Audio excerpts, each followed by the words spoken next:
pourront déployer leurs compétences sur tout le territoire français pour protéger les sites sensibles.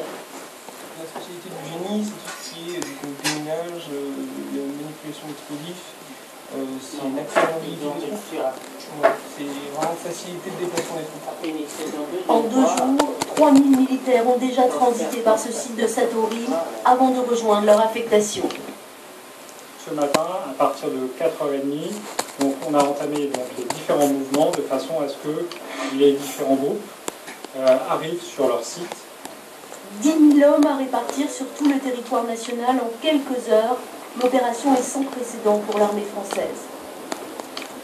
Pour nous, la priorité est de répondre à la question, à répondre aux objectifs qui ont été fixés aux armées par le président de la République et de déployer par rapport aux gens du GIGN, très rapide, déployer 10 000 hommes en 3 jours, même sur le territoire national.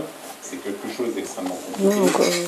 Avec cette opération, le nombre de soldats mobilisés pour le plan Vigipirate va être multiplié par 10 par rapport à son niveau d'avant les attentats. Et sécurité encore, nous allons maintenant à Sarcelles, près de Paris, où vit une importante communauté juive, mais aussi de nombreux musulmans, 2 communautés inquiètes malgré le renforcement des mesures de sécurité. Daniel Wati, Fusil d'assaut et pistolet automatique, jamais Sarcelles n'avait vu autant de policiers armés.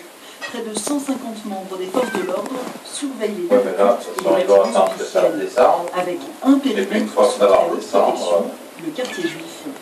Mais cette sécurité renforcée n'efface pas l'angoisse liée au drame de vendredi, l'attaque du supermarché Cacher, porte de Vincennes.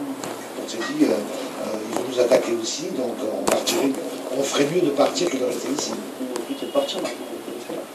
On voit sur Facebook des gens qui disent ouais, c'est bon, on va partir, c'est fini la France.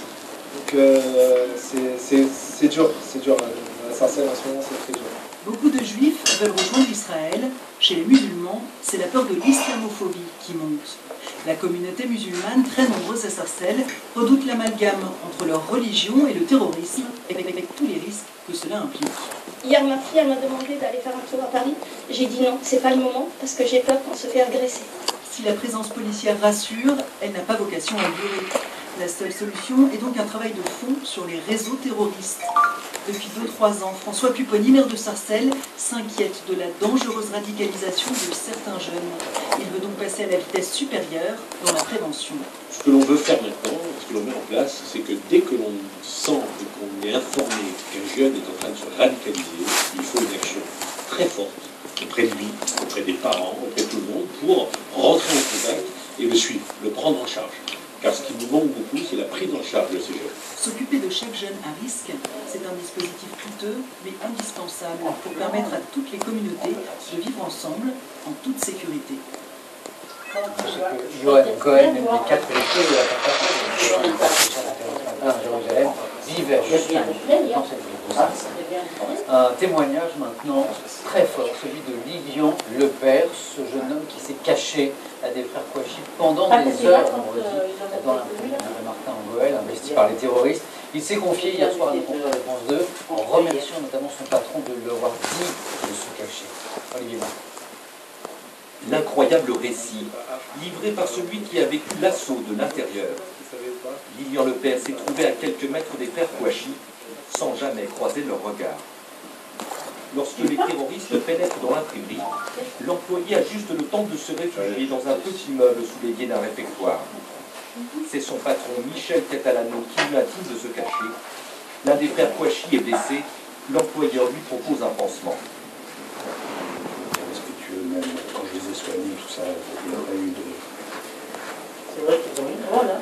Voilà, si je suis encore là aujourd'hui, c'est quand même qu'ils m'ont laissé partir, donc voilà. Lilian Lepère lui est toujours caché. Le GIGN se positionne aux abords de l'imprimerie. Dans son réduit sous l'évier, le jeune homme entend les terroristes. Un des deux est venu, a ouvert le placard qui est juste à côté de nous. Je vois son nom à travers le petit interstice de lumière de la porte. Et comme j'ai bougé un petit peu, enfin j'ai le sifflet dans le dos, il veut pas. Je pourrais éviter de te payer le repas. Un moment surréaliste, le cerveau qui arrête de penser, le cœur qui arrête de battre. Ça c'est ce qu'il dit. Oui, tu le connais pas plus tard. À l'extérieur, les gendarmes viennent de nouer contact par SMS avec Lilian Lepère, toujours reconduit depuis 4 heures maintenant. je sais qu'à ce moment-là, j'ai contact avec l'extérieur. Et ça fait vraiment beaucoup de bien au moral. J'ai pu leur donner le renseignements que je pouvais, voilà, avec mes oreilles. Mais au niveau du poids, ça va pas être en surcharge. Grâce aux informations du jeune homme, le GIGN lance l'assaut. Oui, qu'il y a un carton. Quelques secondes d'intense violence. Ça fait pas. Julien Lepère est enfin libre. On le voit ici escorté par un gendarme. Comme ça me laisse le temps de ramener les gamins à l'école. Par le fait que j'ai pas eu de contact avec eux, j'ai pas vu de choses sanglantes, j'ai pas été sous le feu directement. Ça fait. Même si j'ai eu des explosions, etc., des déflagrations. Je me sens chanceux. Julien Lepère aura passé plus de 8 heures caché. Son sang-froid aura été déterminant tout au long de l'opération. Je suis Charlie, le mot d'ordre, vous savez, de près de 4 millions de personnes qui se sont rassemblées dimanche en France pour condamner les attentats. Je suis Charlie. Voilà également ce que fait dire demain au prophète Mahomet la rédaction de Charlie Hebdo, le premier numéro depuis le drame. Elle sort demain, un numéro exceptionnel, bien sûr, le journal des survivants, comme on l'a appelé, tiré à 3 millions d'exemplaires. Marianne Buisson avec Nathalie Ether et le Charlie persiste et signe. Mahomet est à la une du numéro des survivants. L'alarme à l'œil, le prophète, lui aussi, et Charlie. Seul commentaire, tout est pardonné. Le journal n'est pas encore dans les kiosques, mais ce matin déjà, première réaction. Mais ils vont fort. Il faut que toutes les opinions puissent s'exprimer, la liberté, c'est ça. J'ai jamais trouvé les dessins de Luz ou de Charb très bons. Parfois il me fait rire, celui-ci, disons, est presque comédique. C'est le dessinateur Luz qui signe cette dernière une, discutée jusque tard dans la nuit. Hébergée dans les locaux du journal Libération, la rédaction de Charlie Hebdo s'est remise au travail, déterminée à ne rien céder. Dans ce numéro, on retrouvera aussi les dessins de ceux qui sont morts, un Charlie égal à lui-même. Un Charlie Hebdo de la veine de Charlie Hebdo. Ah bon? Tout le monde. Vous, les institutions, la politique, les journalistes, tout le monde, c'est bien. À partir du moment où tu as signé, ça veut dire que tu reconnais un maximum. Tirage exceptionnel, 3 millions d'exemplaires contre 60 000 d'habitude. Un numéro très attendu par les lecteurs. Commandez pour mercredi, là, retenir le Charlie Hebdo. Demain, les kiosquiers craignent d'être débordés. J'espère juste être suffisamment garni pour honorer les... Déjà collector, ce dernier Charlie Hebdo est traduit dans 16 langues et distribué dans 25 pays. Et vous, achèterez-vous le prochain numéro de Charlie Hebdo? Voilà la question du jour du 23.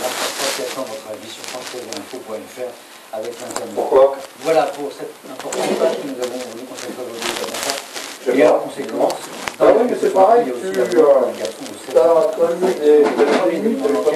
À la suite d'une banale altercation en cours de gym, une jeune fille a menacé la victime d'appeler son proche. Un peu plus tard, 2 hommes sont arrivés en scooter devant le lycée et ont frappé l'adolescente avec un couteau.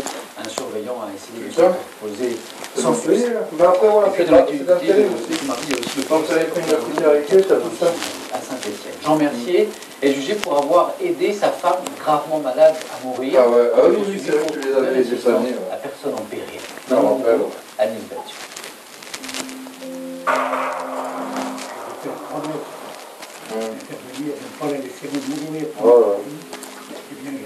Oh putain, 3 000 €.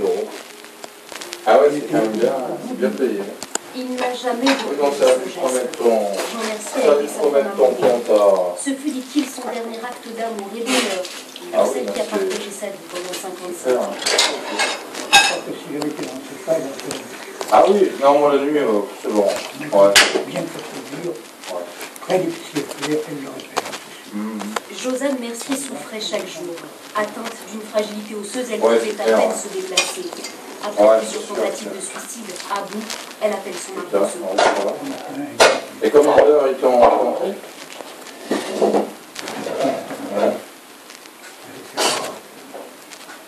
Ah, c'est sûr qu'après, si tu as la possibilité, il va déjà rien comprendre, ça va aller au secours. Ouais. On a eu un quart d'heure à peu près, on s'est parlé. Ouais. On s'est parlé presque comme si c'était... On a rarement parlé. Bah après, il y a d'autres surfaces, hein. Les ennuis judiciaires. Il n'y a pas que. Hein. Il est jugé aujourd'hui pour non-assistance à personne en danger.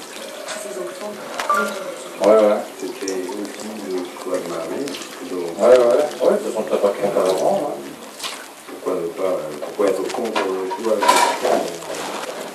personne décider de... Non, de toute façon, en fait, ça fait... Jean Mercier a déménagé dans le sud de la France. À 86 ans, lui C'est-à-dire aussi que tu leur vois rien, sur c'est les ça. cancers de la prostate.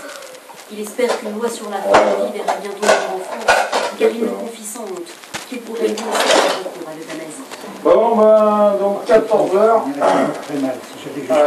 Finalement, 14h, eh ben écoute, ce que tu fais, tu m'appelles quand tu...